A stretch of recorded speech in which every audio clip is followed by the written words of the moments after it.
அனைவருக்கும் வணக்கம். என் பேர் புவனேஷ், பொள்ளாச்சியிலேருந்து வரேன். இந்த ஞான முகாம் பார்த்திங்கன்னா எனக்கு 2வது முறை. ஒரு 2 வருடங்களுக்கு முன்னாடி முதல் முறை வந்தேன். இப்போ வந்தப்போ நண்பர் ஒருத்தர் கேட்டார், முதல் முறை இது செகண்ட் டைம்ங்கிறீங்க, என்ன பத்தலை அப்படின்னு கேட்டார். முதல் முறை வந்திருக்கீங்க, செகண்ட் டைம் வரீங்க, என்ன பத்தலை அப்படின்னு கேட்டார்.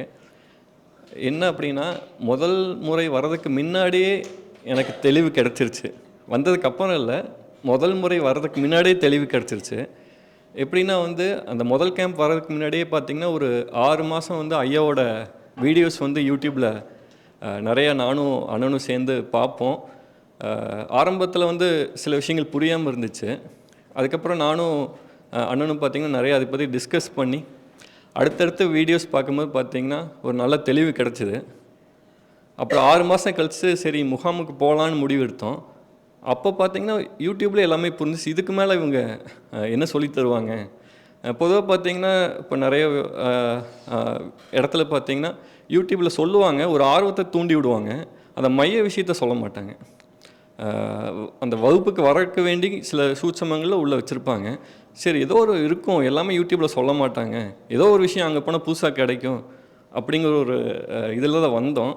ஆனால் முதல் முகாம் முடிக்கும்போது தான் தெரிஞ்சது, புதுசாக எதுவுமே இல்லையே, யூடியூப்லேயே எல்லாமே சொல்லிட்டாங்களே. அதுதான் எனக்கு தோணுச்சு. இது ரொம்ப வியப்பாக இருந்தது. ஏன்னா இவ்வளோ உண்மையான விஷயத்த, இவ்வளோ எளிமையாக இருக்க விஷயத்த முழுமையாக யாரும் இந்த மாதிரி யூடியூப்பில் சொல்ல மாட்டாங்க. கண்டிப்பாக வகுப்புக்கு வர வைக்கிறதுக்கு தான் பார்ப்பாங்க. அந்த வகையில் ரொம்ப பிரமிப்பாகவும் வியப்பாகவும் இருக்குது.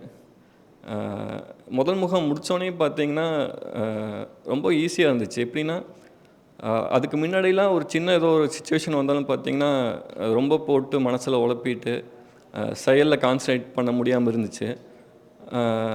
முகாம் முடித்ததுக்கப்புறம் பார்த்திங்கன்னா எவ்வளோ பெரிய டஃப்பான சுச்சுவேஷன் வரும்போதும் அது ஒரு பொருட்டாகவே தெரியல. ஆக்சுவலாக அகத்தில் பார்த்திங்கன்னா எந்த வேலையிலன்னு தெரிஞ்சதுக்கப்புறம் ஒரு பாரமாகவே இல்லை. செயலில் அவ்வளோ புறத்தில் அவ்வளோ கான்சன்ட்ரேட்டாக பண்ண முடிஞ்சுது.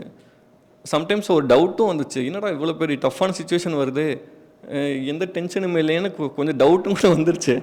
சரி கரெக்டாக தான் இருக்கோமா நம்ம என்ன அப்படின்ட்டு. அதுக்கான தெளிவும் ஐயாக்கிட்ட கேட்டு தெளிவாகிடுச்சுங்க. இப்போ 2வது கேம்ப் வந்ததுக்கு மெயினான காரணம் என்னோடய நண்பர்கள் 2 பேர் கூட்டிகிட்டு வந்திருக்கேன். பொள்ளாச்சியிலேருந்து சதாசிவம் அப்புறம் நசீர்னு சொல்லிட்டு 2 நண்பர்கள் கூட்டிகிட்டு வந்திருக்கேன். அவங்களுக்கும் இது ரொம்ப நிறைய ஒரு தெளிவு கிடச்சிருக்குன்னு நான் நம்புகிறேன். இன்னொரு காரணம் பார்த்திங்கன்னா, இந்த இயற்கை சூழலை அனுபவிக்கிறதுக்கு வந்திருக்கேன்.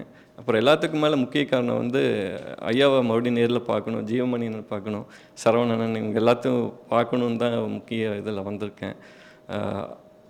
இந்த அற்புதமான விஷயத்த, ஞானத்தை, ஐயா கொடுத்த விஷயத்த அற்புதமாக எடுத்துகிட்டு போகும் ஜீவமணி அண்ணனுக்கு, சரவணனுக்கு, அக்காவுக்கு, அப்புறம் மூர்த்தி அண்ணனுக்கு எல்லாத்துக்குமே மனமார்ந்த நன்றி தெரிவிச்சுக்கிறேன். நன்றி. அனைவருக்கும் வணக்கம். நாங்கள் ஒவ்வொரு வருஷமும் ஏற்காடில் ஒரு ஞான முகாம் மே மாதம் நடத்துவோம். அது ஒரு சம்மர் ரிசார்ட். அதை ஏழைகளுடைய ஊட்டின்னு சொல்லுவாங்க. எல்லாருமே ஒரு தடவை ஒரு சம்மர் ரிசார்ட்டை நம்ம முகாம் வச்சுக்கிட்டோன்னா, அந்த முகாம் சாட்டில் எல்லாருமே ஒரு சம்மர் ரிசார்ட்டில் ஒரு 2-3 நாள் தங்கியிருந்து போட்டுமேங்கிற மாதிரி ஒரு எண்ணம் எல்லாருக்குமே ஏற்பட்டது. மே மாதம் 1ஆம் தேதி 1, 2, 3 ஞான முகாம் வச்சுருக்குறோம். நீங்கள் வாய்ப்புள்ளவங்க எல்லாமே கலந்துக்கிடுங்க.